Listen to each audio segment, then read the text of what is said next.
of it without the program having even stepped foot on the football field yet. So that's going to be some exciting times. And when it comes to the Power Five, to the Big 12 conference specifically as a whole, the different resources that a conference like the Big 12 has also comes with an extra layer of exposure, which again, to tie everything in, which is kind of going to be how we wrap up the show, talking about the recent string of football commitments.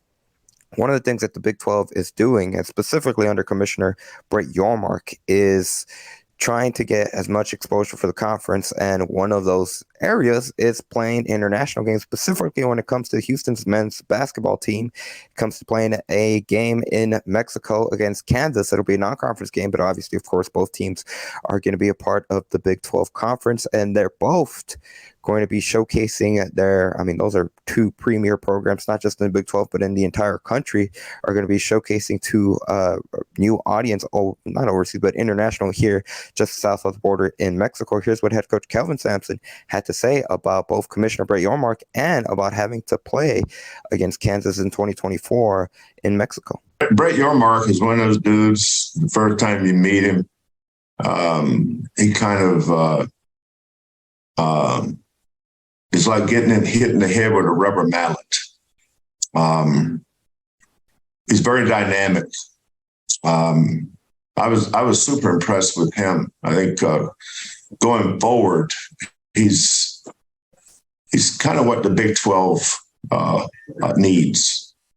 He's and you're right, Andy. It is a outside the box thought. Now, I'd much rather somebody else be playing Kansas rather than us. But, the thing about the Big 12 is you don't play everybody twice every year, because when you have X amount of teams, you're going to play an unbalanced schedule. If you've got 12 teams, say you got 12 teams, that means to have a balanced schedule, you'd have to play a 22-game conference schedule, right? So everybody plays each other twice. This year, I think we have 14 teams and we have a 16-game schedule. So there's going to be a lot of teams that only play once. So the game with Mexico, the game in Mexico, we were only scheduled to play Kansas once that year. I think we play them home and home this year. So we're scheduled to play them once that year. And so the Mexico game will be a non-conference game. The only negative I see is it takes a home game away from you. So what I hope is financially Kansas and Houston will be reimbursed from the potential loss of revenue or the gate that we would have for a home game. So let's say that home game, instead of playing Kansas and Mexico City, we start a home and home with Michigan, or we started a home and home. It takes that opportunity away, and also takes the gate or revenue you'd have from a home game. But it fits in line with what he wants with the Big 12. He's very much an outside the box thinker. He's very dynamic, and I've been super impressed with him. So high praise from head coach Kevin Sampson about the new commissioner, and just his honest thoughts on both the positives and potential drawbacks, or not even drawbacks, just concerns about the game against Kansas in Mexico. Again, that game between Houston and Kansas will take place not this season, but the upcoming season, 2024, and it will be technically a non-conference game, even though, of course, both teams are representing the Big 12 conference. But Dan, I don't think you haven't had the opportunity to discuss about what your thoughts are on first Houston playing Kansas in Mexico, and just the Big 12 strategy of trying to increase the exposure of the conference. Are you in favor of it, or what are your thoughts on it? I'm definitely in favor of it, especially for Houston, who has such a large Hispanic demographic in Houston and throughout the Texas area. I think it's a great idea to expand not only Houston's brand, but the Big 12 brand globally. I mean, I know it's outside of the U.S., so I'm in favor of it. I like Coach Sampson's idea of reimbursing both institutions with the potential of revenue that they were lost, or even reimbursing the institution with the money that they spend to get to Mexico, because of both institutions will have to pay to get there, and of course all the costs with the athletes and et cetera, et cetera. So I'm in favor of it. I think it's a great idea. I think I like the Houston and Kansas matchup, but I would have preferred two Texas teams. I think Houston and Tech, or Houston and Waco, or I think two Texas teams would have been a better matchup. Not that Houston and Kansas isn't a great matchup, because it is, obviously, but I'm just thinking about the large Hispanic population throughout the state of Texas. I think really honing in on that and having a Texas school travel abroad to Mexico would really benefit not only those schools, but the Big 12 as well. Most definitely. That's definitely a valid point. I think this is kind of where, obviously, with UT and Oklahoma leaving for the SEC that season, that imagine if you could get Houston and Texas to play in Mexico. That would be one heck of a matchup that, again, it would draw a lot of regional interest being in the state of Texas. I think looking at it from the Big 12 perspective, I think it's definitely them trying to send two of the premier programs when it comes to the conference, especially from men's basketball year in and year out. And it's a testament to what Kelvin Sampson has done with Houston, that they are, even though they're going to be a new program in the Big 12 conference, already kind of have that status, that respect in joining the Big 12 conference, which kind of to add on, we didn't hear it on that clip, but Kelvin Sampson mentioned it again in a different question. He was asked about the Big 12 and specifically kind of changes that he can expect pertaining to his program. And what he mentioned, it's kind of interesting to hear him say this, because I've heard Dana Holgorsen mention it. It makes more sense where football, where the biggest difference when it comes to where Houston was at football and the American Athletic Conference and a Big 12 program. Holgorsen mentioned this when they played Kansas and Texas Tech a season ago. It's really not even overall across the board when it comes to starters. What differentiates a Power 5 team from a non-Power 5 team is the backups, the depth that those programs have, and the ability that they're able to get more four-star, five-star recruits to be backups, to come in and be able to just, again, have that depth that a team like Houston just hasn't been able to have over the course of the last few seasons.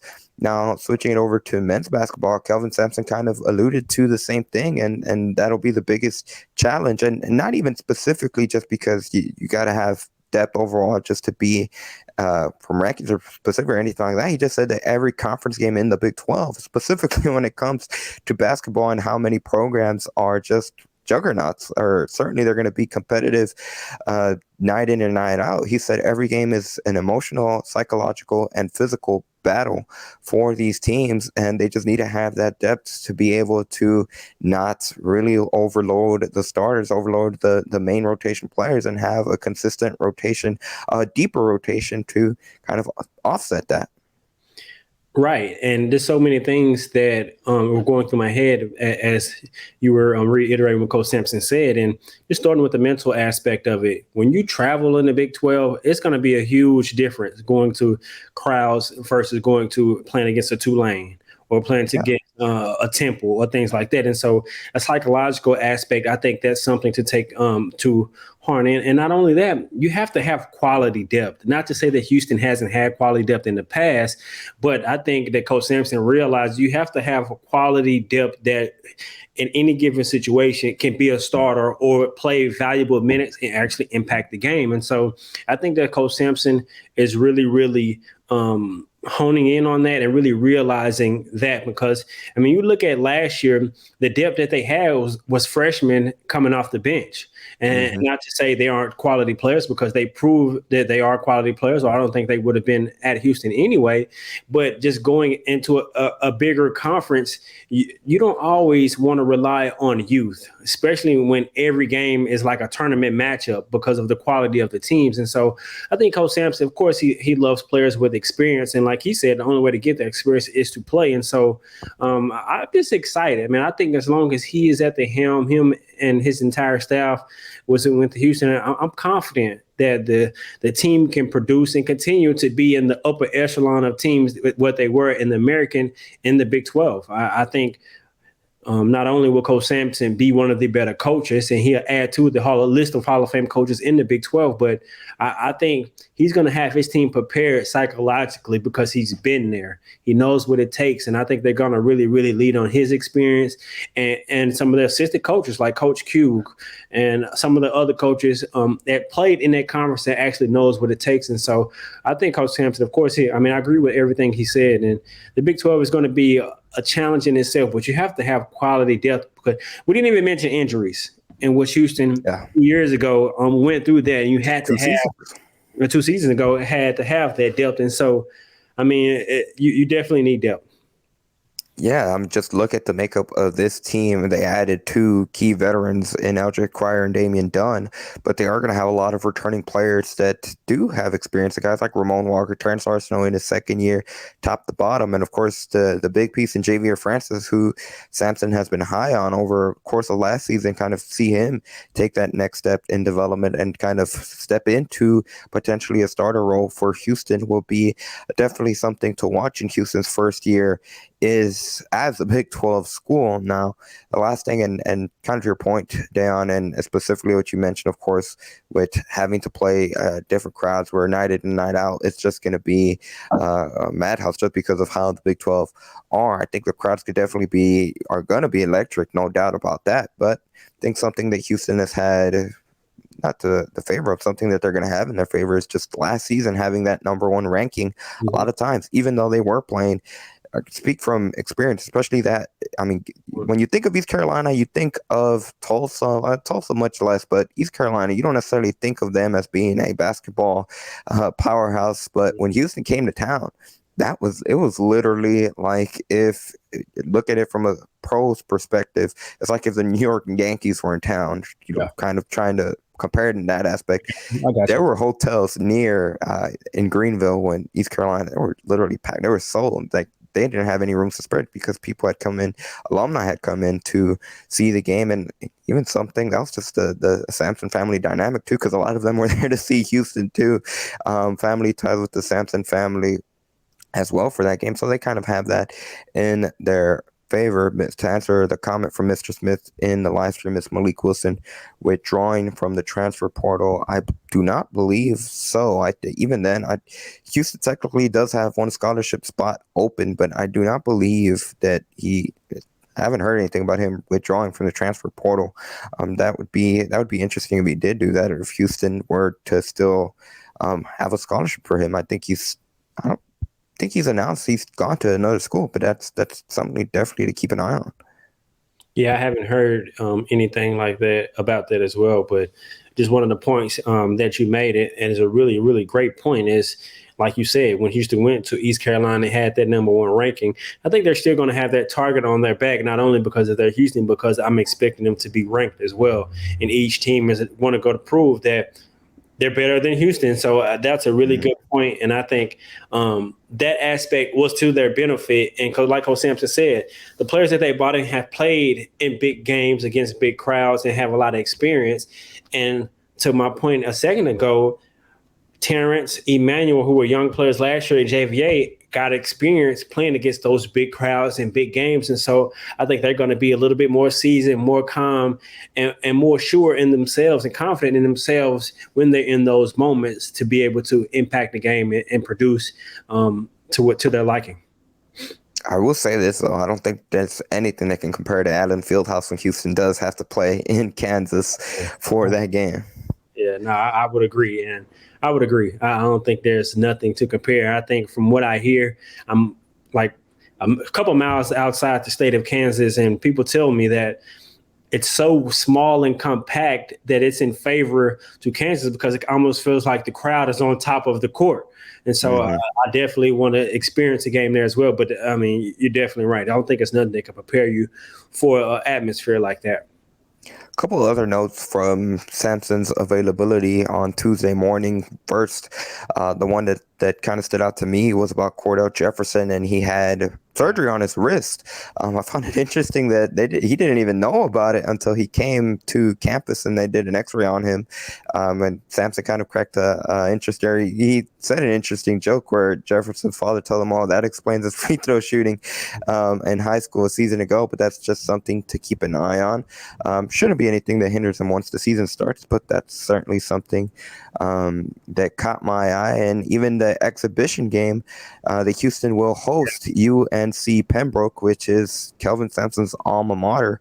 I'd imagine that'd be the first week of November around that time when Houston hosts UNC Pembroke, and they already have a team that they will scrimmage likely the week before that, or probably in the same week, around Halloween week, leading up to the start of the season. He didn't mention what team that would be or what program that would be, but that's something to keep an eye on as well. And renovations to the second floor of the Guy V. Lewis Development Facility are underway. They have begun. He said he could hear the work being done from his office.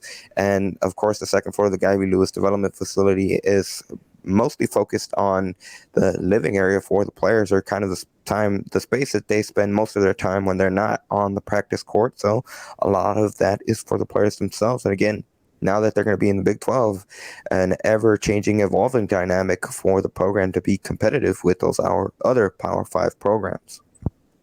Dayon, is there anything else you'd like to add to kind of put a bow to the Coach Sampson's availability in the men's basketball team? No, not really. I think we pretty much covered it all. I think one thing that kind of stood out to me is he talked about his development, because, we always talk about development within his coaching staff and his players. And when someone is so seasoned as Coach Sampson, I was interested to kind of get his take on how he kind of evaluates himself and looks to develop. And he kind of just said he likes to go in on Sundays and watch film, look at different ways, tweak different adjustments, whether it be defensive, offensively. And so, Coach Sampson not only is coaching his players hard, his assistant coaches hard, he's also looking to develop himself and get better year in and year out.